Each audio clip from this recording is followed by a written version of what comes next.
warahmatullahi wabarakatuh. Alhamdulillah pada hari ini kita masih diberikan kesehatan sehingga kita bisa beraktivitas seperti biasanya. Perkenalkan, nama saya Dewi Nurhayati dari kelompok 049 KKN DRI AIN Kediri. Nah, pada perjumpaan kali ini kita akan membahas mengenai toharoh dengan narasumber kita Ning Amelia Anissa dari Pondok Pesantren As-Saidiyah Kediri. Pertama, saya haturkan terima kasih kepada Ning Amelia Anissa karena telah berkenan menjadi narasumber pada podcast saya kali ini. Langsung saja saya akan menanyakan seputar toharoh. Toharoh atau bersuci itu secara umum maknanya nopo nggih Ning?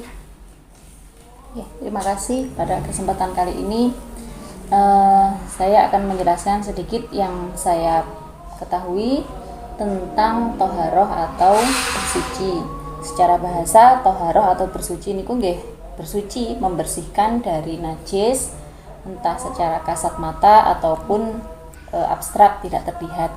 Seperti kentut juga tidak bisa terlihat. Jadi kita umpamakan seperti itu. Hukumnya tidak suci karena sudah ngentut misalnya ngoten. Itu sesuatu yang tidak terlihat. Hukum juga tidak terlihat. Ngoten.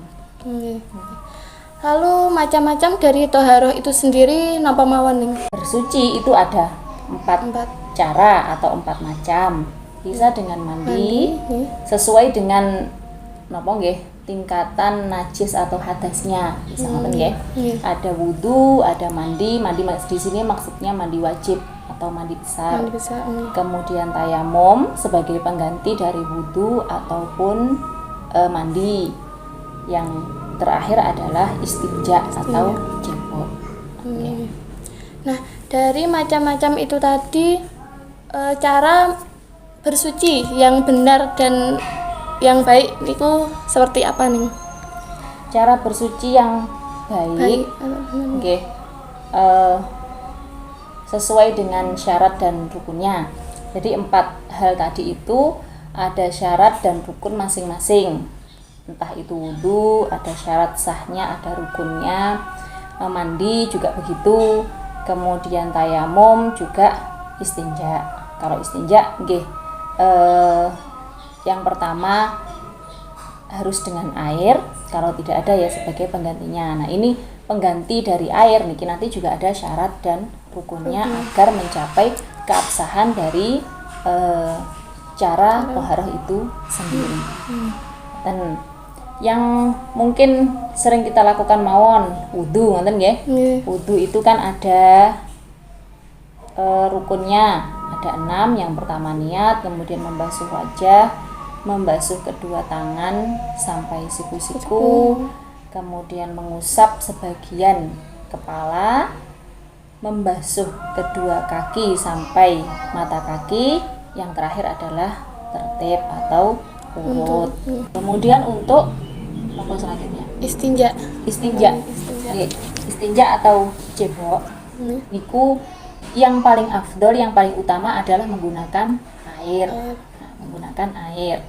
Menggunakan air pun kalau di kitab tasawuf, di kitab Hidayatul Hidayah niku ada menjelaskan setelah buang air kecil niku sebaiknya dehem-dehem kecil sebanyak 3 kali. Untuk apa tujuannya? Untuk menghabiskan kotoran yang keluar ketika pipis, entah itu laki-laki maupun perempuan. Dan karena apa? Kadang ini biasanya perempuan ya. Kadang setelah buang air kecil niku seperti keluar suara atau angin dari jalan depan. Nah, niku kadang juga ada basah-basahnya. Mungkin nyuwun sewu kalau bisa suaranya biasanya pret. Nah, itu biasanya dari jalan depan. Nah, itu ada yang menafsirkan itu was-was dari gangguan setan, ada yang menafsirkan itu ada kotoran atau air kencing yang tadi belum tuntas. Berarti batal. Berarti kalau kemudian terus wudu berarti batal. Dan kalau pakai celana dalam berarti celana dalamnya najis. Karena itu dianggap sisa dari air kencing yang tadi belum selesai. Ada yang mengatakan niku bukan apa-apa, Nah, memang angin misalnya, memang angin tapi bukan dari jalan belakang. Nah, ada lagi niku mungkin kentut yang ditahan akhirnya keluar dari jalan depan, berarti jelas batal wudunya. Dan itu untuk istinja. Kemudian kalau tidak ada air, kita diperbolehkan untuk mengganti dengan benda-benda yang ada syaratnya, yang padat, yang tidak menyakiti, kemudian tidak dimuliakan. Dan jadi untuk yang padat misal kita contohkan batu. Nah, batu boleh, tisu juga boleh. Ini tapi kalau dalam keadaan kepepet, kalau benar-benar tidak ada, kalau benar-benar tidak ada air, niku kalau istinja. Dan saya jelaskan sedikit tentang cairan-cairan yang keluar dari alat kelamin baik laki-laki maupun perempuan yang membatalkan wudu, Jadi cairan yang keluar itu ada mani, ada wadhi, ada madhi kalau dalam bahasa Arab. Mani itu sperma, kalau wadhi itu cairan yang keluar karena hormon, berarti keputihan. Nah, yang terakhir ada madhi. Madhi itu cairan yang keluar ketika berhasrat, derdek karena mailul qalbi. Roh lawan jenis terus derdek, terus keluar cairan. Nah, niku namanya madhi. Nah, yang dua niki, wadhi dan madhi, keputihan, terus cairan yang keluar karena bernafsu niku wau, ini semuanya najis dan membatalkan wudu. Jadi harus istinja, harus cebok terlebih dahulu ketika mau wudu, baru kemudian wudu. Kalau celana dalamnya ada keputihannya, maka celana dalamnya juga najis. Nggih niki yang kadang dilupakan. Nah, jadi keduanya ini najis dan membatalkan wudu. Sedangkan yang pertama tadi mani atau sperma, niki hukumnya tidak najis tapi mewajibkan untuk mandi besar. Nah, untuk mandi adalah tata cara atau macam toharoh selanjutnya. Mandi niku syaratnya niat, terus membasuh air kepada seluruh tubuh.